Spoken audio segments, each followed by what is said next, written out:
Good evening. I hope everybody is doing very well. Please come together in peace and love around this world.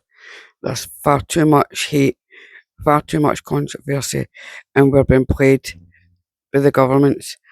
Let's come together in peace and love, to get united rather than divided. What I'm going to be speaking about is just Reddit. We hope Reddit horror stories. So I hope you like. Um, this one's called 1 Minute Horror Story. Jenny had always been afraid of the dark. She'd lost her sight at a young age, and the world had always been a scary place for her. But she had learned to cope, and she had always felt safe as long as she was with her husband. He was her rock, her guide, and she trusted him with all her heart. So when he went on a business trip, leaving her alone in her house, Jenny was terrified. She had never been alone before, and she thought of it filled with her, and the thought of it filled her with dread. But she knew that she had to be strong. She was a grown woman, and she couldn't let her fears get the best of her. So she went about her day doing all the things she normally did. She cooked meals, cleaned the house, and listened to her audiobooks. And every night when she went to bed, she cuddled up next to her husband's pillow, pretending that he was there with her. It was a strange and unsettling routine, but it gave Jenny comfort. She knew that she was safe, and all and that was all that mattered. But one night, as she lay in bed, something changed. Jenny felt a presence in the room, a sense of unease that she couldn't shake. She tried to ignore it, telling herself that it's just her imagination. But as the minutes ticked by, the feeling grew stronger.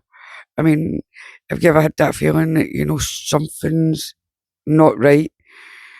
It's your gut feeling. Always listen to your gut feeling. Your gut feeling is telling you something. You can't let go.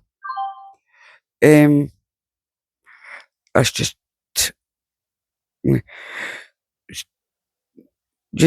listen to it. Jenny couldn't take it anymore. She reached out and touched her husband's pillow, hoping to feel his familiar warmth. But instead of a sort of cotton she expected, she felt something cold and clammy. She recoiled in horror, her heart racing as she realised she wasn't alone. There was something in the room with her, something evil and malevolent. She couldn't feel its she could feel its presence, its breath in her neck, and she knew that she had to get out. Give me give me a wee second. That's doing my noise is doing my head in.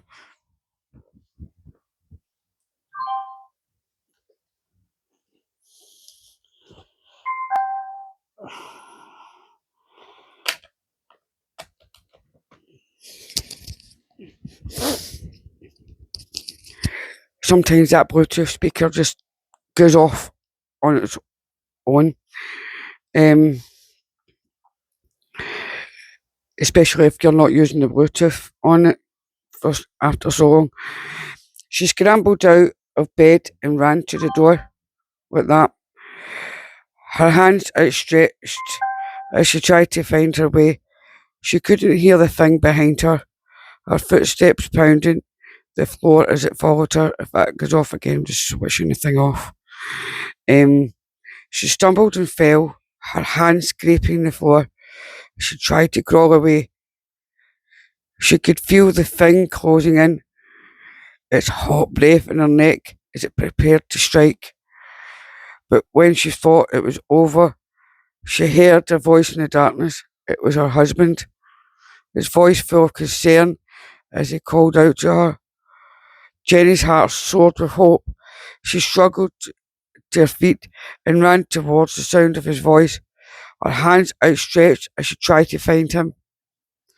But as she drew closer, she realised that something was wrong. The voice was different, deeper, and more sinister. It was a monster, mimicking her husband's voice in order to lure her in. Jenny froze in terror, her mind racing as she tried to think of a way out. She couldn't let the monster win, not after everything she'd been through.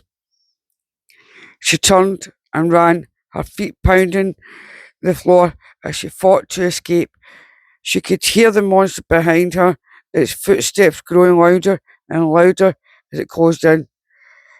She didn't know how much longer she could keep running, but she knew that she had to try. She had to survive no matter what, but it was too late. The monster was too fast, and before Jenny knew what was happening, it was on top of her. She screamed as it tore into her flesh, its razor sharp claws slicing through her skin. She fought with all her might, but it was no use. The monster was too strong, and Jenny knew she was doomed. She closed her eyes, accepting her fate, as the monster's claws dug into her flesh. The end. Are you brave enough to enter the realm of the unknown, to face your deepest fears head on? Uh, That was just a wee story. Obviously, there's be kind of short stories after it. This happened 5 years ago. This was a big construction project in our house, so the entire ground was covered with small stones and dirt. We had two bathrooms, one inside the house and one outside. The bathroom inside was still unfinished. One day at 5 a.m., I woke up and had to use the bathroom outside. We had a police dog, so I felt safe. Even though I was scared while I was in the bathroom, I suddenly heard the dog barking, and at the same time, I heard footsteps and the sounds of stones breaking, as if a large person was walking. I was very frightened, but I told myself it was my father. I quickly got out, went out, went inside the house, but when I entered, I found my father sleeping in the exact same position as before, as if he had never moved. My whole family was in a deep sleep. To this day, I still don't know who was outside with me. And I do think these wee Reddit kind of stories are kind of fun to read and things like that. This is from Dark Ambition 1092. When I was in third grade, I can't forget the fear of seeing the girl that died in the bathroom. When I was peeing in the toilet, I heard a loud voice, a girl crying very loud. I couldn't help but to run away. I tell the teacher the story, but she didn't believe me. So I told her cousins, since we're in the same school, they realised that we both had a third eye. I ran on the street when I see the ghost. I was terrified because screaming to sleep or having sleep paralysis every night. So we go to the Alberto in the Philippines. That's probably why their English is kind of broken when they're writing it. Since I was a Filipino, so we felt relief when they came to the Alberto. The fear, it was always in the head, and that is very, very true. Because give me a second to set up a bit. Um, the, because you think of what the governments, rich elites, these the religions, without thousands of years has instilled fear within us to what is it to do for control. You need to take, you are a spiritual being, you need to, and you need to awaken up to who you are. Get it? But we came to the airplane to awaken each other's soul and bring peace and love and harmony to what in our world. But each person has to awaken themselves. Go on a spiritual journey. Do your meditation. We go to Reiki classes. Listen to people that do and deep dive into different things within the religions and things like that. Because I have, obviously, I'm not exactly sure who this is from. It just says it was deleted. This happened 5 years ago. This was a big construction project. I've read that one. Ready to read it again.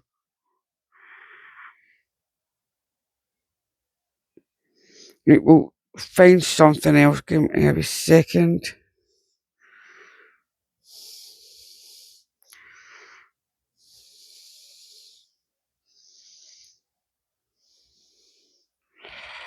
Oh.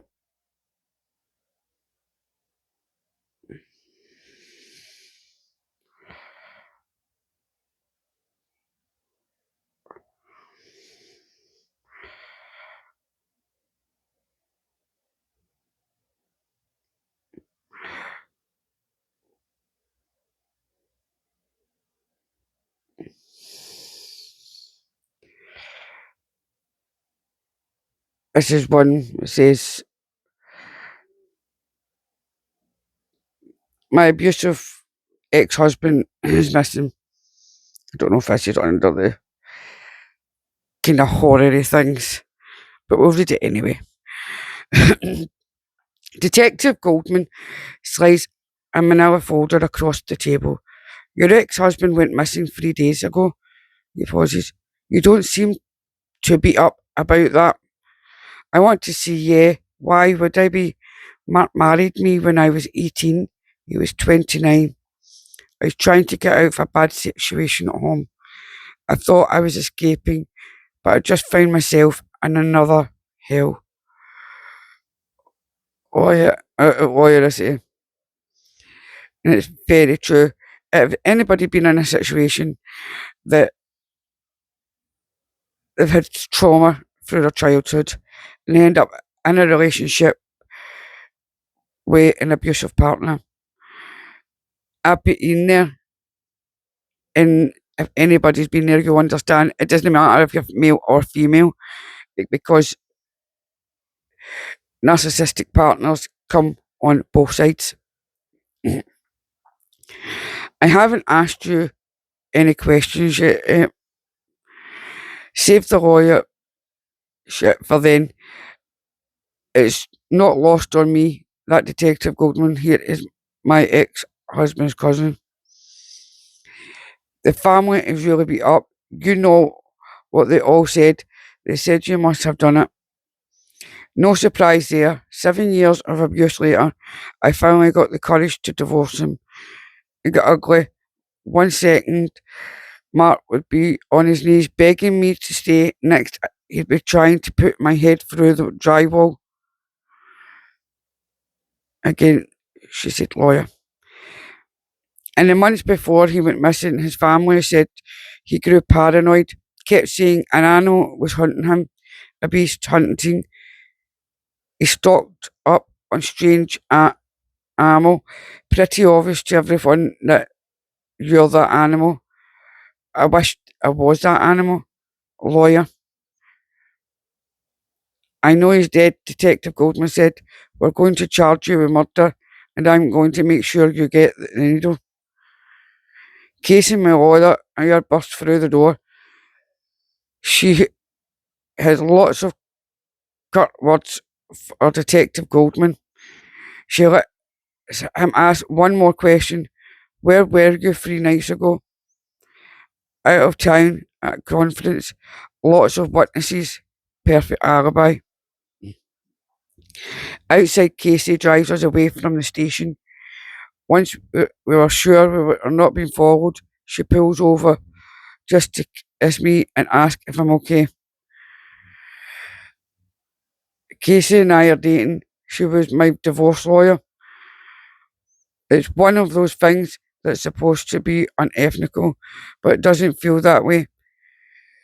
She was there for me in the worst time of my life. She helped me finally be who I've always been. I'm scared to tell her. Why? You said they're going to charge me with murder. You won't get charged with murder, I can promise you that. Besides, your alibi, remember? I was out of town just like Casey told me to be. In her house, I open a bottle of Pinion. I need a glass of free. We go down into her basement where Mark is chained by his ankle. We had to wait 3 days for this, for the full moon. Mark is weak, but has enough strength to threaten to kill us. The same threats I've heard so many times. When Casey transforms, it's violent, both disgusting and captivating. Mark is too afraid to scream as Casey goes for his throat. Now I know why Casey assured me I won't be charged with murder. For a murder charge, there needs to be a body. My werewolf girlfriend is devouring him, bones and all. That was actually quite good.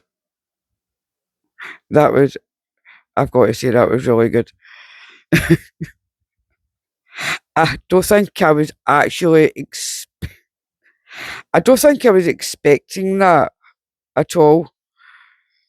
I think I was th-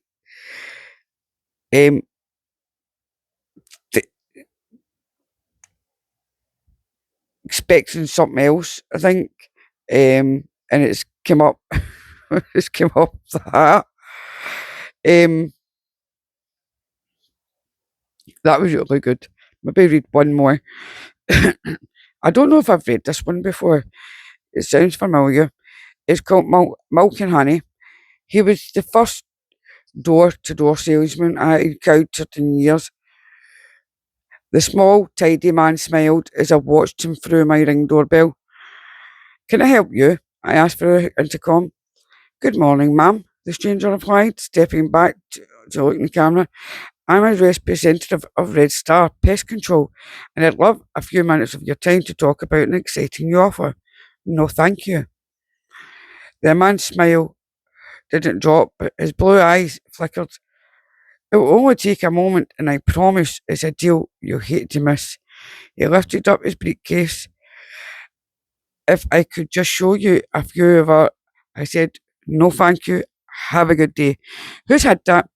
I mean, does anybody get, I mean, in here in the UK, we get spam calls continuously, absolutely continuously, with people offering things and all the rest of it. It doesn't matter how many times you block these people, they seem to still come through. Because they even use numbers like area numbers and everything, so they're not daft.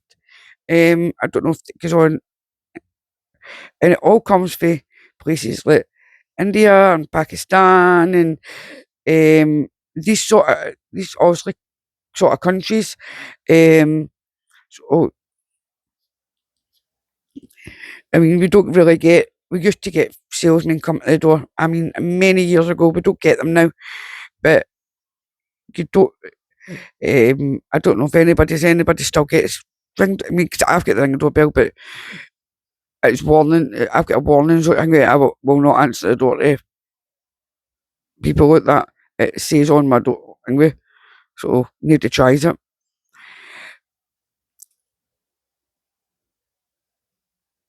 His smile disappeared. The salesman stared into the ring with a blank face.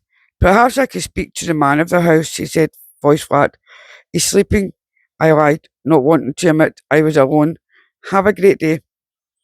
The little salesman didn't move for almost 2 minutes. I timed him. Somebody's very persistent. Then suddenly his smile snapped back into place as he walked from my doorstep to my neighbour's. I couldn't see their interaction on my ring, so I peeked out of a window. My neighbour, Mr. Ellis, was retired and friendly and lonely, so I wasn't surprised to see him open the door for the salesman. The pair disappeared into the house, and I went back to cleaning my garage, soon forgetting all about the stranger. A week or so later, I noticed that Mr. Ellis' grass was overgrown. Since he was passionate about keeping his lawn neat, I worried that he might have had an accident or a medical issue. Using the keys he'd given me, I let myself into his house. When he didn't answer my calls, no matter how long I live, I'll never forget the sight of him in his bathtub. Mr. Ellis was naked in a tub half filled with a swirling white gold and red fluid. The man's body was covered in hundreds of flat black flies. The, they rose in an angry cloud when I opened the bathroom door. Oh my goodness, what a sight! It would have been the flies were everywhere, settled on the walls, and poor bloated Mr. Ellis. The smell of that room, saccharine and sour and rotten, makes my stomach cramp even thinking about it. I ran from the house to call the police. On my way, I noticed a familiar briefcase with several glass tubes inside. A friend of the sheriff's department told me later how Mr. Ellis died. He'd been hobbled and drugged, tendons in his wrists and ankles sliced. Then he'd been left in a bathtub full of milk and honey, while the flies, an exotic kind that liked to bite and burrow and lay eggs and flesh, slowly ate the old man alive. I dream of the salesman some nights, his cold eyes and dissolving smile in my dreams. I open the door. That is made me horribly cringe at the thought of how that. I mean, it's only a story, but how many stories is that it's happened, things like that crazy people have done things like that, and that's very sad. I remember when my mum died, obviously it was an open casket, and you get flies, blue bottles, we had to make sure windows and things like that are shut so nothing could come in. And a blue bottle, and my dad was cracking up. So get that. I'm going to had to swat it back out because it would have landed on my mum, especially when she's preserved in the coffin, because that's when you're going to view somebody. That's why they're in a room that's very cold and not warm, and it's not got any windows and things like that, and their body's not going to get full of flies like this gentleman's. I mean, it's very sad. Please, guys, always checking your loved ones, no matter what. Tell them you love them every day. Try and visit them as much as possible, and don't leave it because you have the elderly. That it's a lot of elderly are on their own, and haven't got any family. Even if checking in your neighbours as well, especially if it's elderly neighbours, make sure they're okay. We need to look after each other in this world because things like this could happen. But never answer the door to people you don't know. I would highly recommend a Ring doorbell. I have it. Even my neighbour in the same landing has it. Because, and I know a lot of other people that have it as well. So it's like, and it's come in very handy for people. I mean, with my close, you have people dealing drugs and having parties for a Friday,